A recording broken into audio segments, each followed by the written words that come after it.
2 লাখ 2.5 লাখ টাকাও কামাইছি মাসে। নতুনরা হয়তো এই জায়গায় আর প্রবেশ করতে পারবে না। নাম আব্দুল হালিম, কিন্তু আসলে আব্দুল হালিম চাচা হিসেবে মানুষ জানে।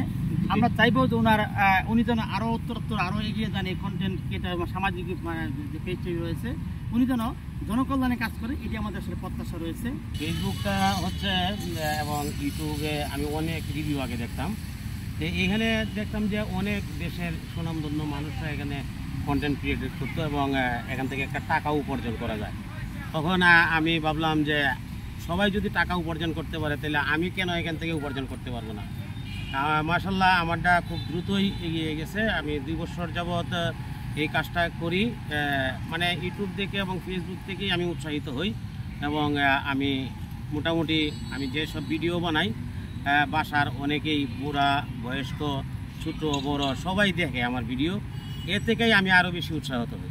মাসে আয় কত? ফেসবুকে একটা বিশাল ইনকাম ছিল, এটা হয়তো ফেসবুকের একটা আপডেটের কারণে এখন কমাই দিছে। আগে ইনশাল্লাহ আমি 2 লাখ 2.5 লাখ টাকাও কামাইছি মাসে, এখন আবার এটা একটু প্রায় 4 ভাগের 5 ভাগের 1 ভাগ হয়ে গেছে। হয়তো ফেসবুকের এটা আপডেটের কারণে হইতে পারে।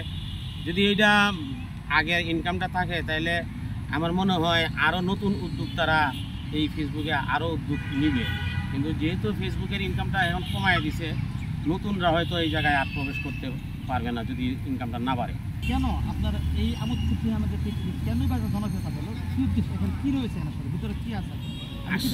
আসলে দেখেন, সুস্থ বিনোদনের কিন্তু অভাব আমাদের বাংলাদেশে এবং সারা বিশ্বেই বলতে পারেন। আমার এখানে কোনো অসুস্থ বিনোদন নাই, আমি যেটাই করি এটা অর্গানিক এবং সুস্থ বিনোদন দেওয়ার চেষ্টা করি। সুস্থ বিনোদনটা হচ্ছে মানুষের জীবনের একটা সুস্থতার খোরাক। তা আমি মনে করি যে সুস্থ বিনোদন করলে আমাদের দেশেও যে সফলতা পাওয়া যায় এটার আমি একটা বাস্তব প্রমাণ। হ্যাঁ, আশা করি আপনি বিষয়টি বুঝছেন। আসলে এটা কি আপনি আরও দীর্ঘদিন মানে তালিয়ে ইচ্ছা রয়েছে কি? এমন ইচ্ছা আছে কি যে আপনি এটা কি আরও দীর্ঘদিন চালিয়ে যাবেন অথবা এখান থেকে এটা মানুষকে আরও উৎসাহিত করবেন? এটা হচ্ছে দেখেন, আমার বয়স কিন্তু 52 বছর বয়স।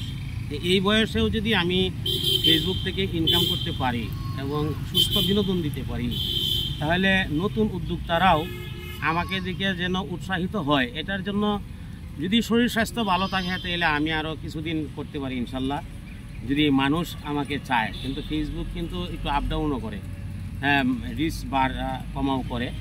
যদি মনে করি যে আমি আরও এগিয়ে যেতে পারবো ভালো কিছু করে, তাহলে থাকবো, আর না এলে হয়তো এখান থেকে বিদায় নিব। আর আমার কাছে আপনার জানার বিষয়টা হলো যে কী বিষয়ে আপনার জনপ্রিয়তা পেলেন? আমি সবসময় কিন্তু হাস্যরস্য কথাও বলি। কথাগুলির মধ্যে আমি নেত্রকোনার আঞ্চলিক ভাষায় যেহেতু কথা বলি, তখন মানুষ মনে করে যে আসলে শুদ্ধ ভাষা তো আমাদের আছেই, এরপরে আঞ্চলিক যে একটা মাতৃভাষা, ওই ভাষাটা কিন্তু অনেকেই বলে না। অনেকেই শহরে ইউনিভার্সিটিতে লেখাপড়া করলে ওরা একটু ভালো করে বলে যে আপনি কি আসছেন, আমাদের এখানে খাওয়া দাওয়া করবেন। আর আমরা যখন আঞ্চলিক ভাষায় বলি আপনি কি আইসই, আমরা এনে কি খাওয়া দাওয়া করবাই, এই সব কিছু কথা যখন আমি আঞ্চলিক ভাষা বলি তখন অনেকেই আমাকে মনে করে যে লোকটা আঞ্চলিক ভাষা বলে, আমাদের খুব ভালো লাগে।